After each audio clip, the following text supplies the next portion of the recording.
It is conference championship weekend in college football. Appreciate you all being here at the Voice of College Football. And this is one of my favorite segments each and every week. We got college football handicapper Steve Merrill here from wagertalk.com, Wager Talk TV right here on YouTube. You have to check him out.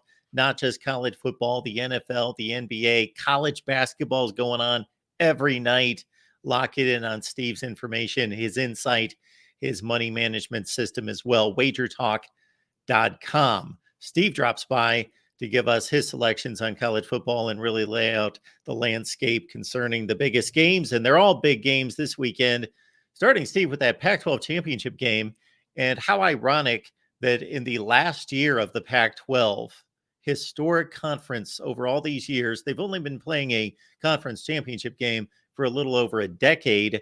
But this looks to be the most meaningful, impactful, and maybe the best and most entertaining matchup we've seen of Pac-12 championship games, with Oregon and Washington, and the Ducks a 9.5-point favorite, despite, of course, losing the regular season matchup. Right. You and I, Mark, both do really well handicapping college football. We follow it very closely. And you and I have both said for over a month now that Oregon's by far the best team that's on the outside looking in as far as the top four goes. And the odds makers do a pretty good job handicapping college football as well. And they're telling you all you need to know here, with Oregon being a 9.5-point favorite. And I also want to point out that Washington's probably going to be the most public underdog of the week, because the public looks at this game, they see a top four team undefeated catching more than a touchdown. So not a surprise that the consensus is on Washington. And for that reason, I thought this line might not hit that key number of 10. It's been holding 9.5 all week. 10 is obviously a critical number, probably a 3 to 4% chance that Oregon wins by exactly 10 points in this game. Yet, as we do this video on Thursday afternoon, 2 or 3 of the sharper sports books around the world have gone to 10 briefly, while everybody else is still 9.5. So this game is what I would call a sharp square divide. The sharp money is on Oregon's pushed it higher in some locations. The public is on the dog, and they'll probably come in heavier on Friday night before this kicks off. So if you like Oregon, I'd grab the 9.5 now. But if you like Washington and you do find a plus 10, grab it. It'll probably come back down just because I think the public's going to push it back down. But I like Oregon in this game. I, of course, do a 10,000 game database simulation every week. And even though this line looks inflated, my simulation still has Oregon winning by 11.5 points on average. So they're the better team, and I think we still get some value at minus 9.5 or less.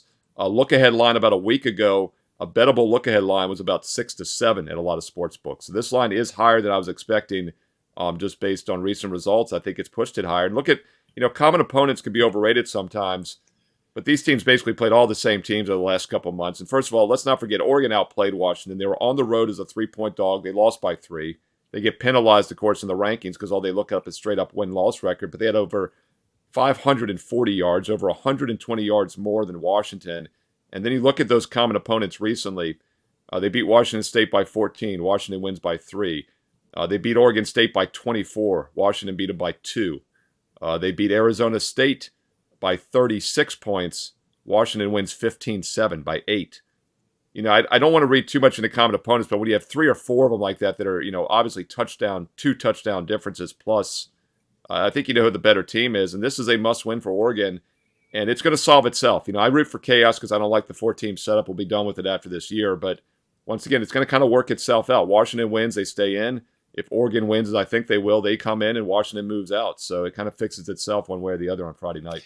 And Steve, you bring up an interesting component in matching up these teams prior to conference championship games, because they play in the same conference. And sometimes there's a rematch like there is here in the other conference championships games. There is not a rematch, but there is that bulk of the schedule, since they play in the same conference, that you can line up as many as 7 opponents, because I've done the numbers on some of the other conference championship games. And with 7 common opponents, yes, there are variations in who was healthy, who was not, at what point in the season did they play.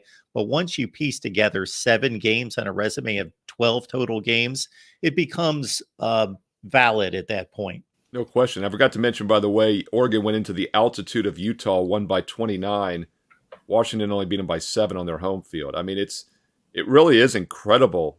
I've never seen this many common opponent differences, like between 2 top 5, top 10 teams that have been this extreme. And a lot of times that is an overrated metric, but I think in this case it is not. Steve Merrill, catch his work at Wager Talk TV right here on YouTube. Take the deep dive on wagertalk.com.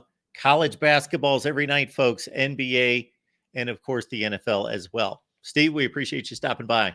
Thanks, Mark.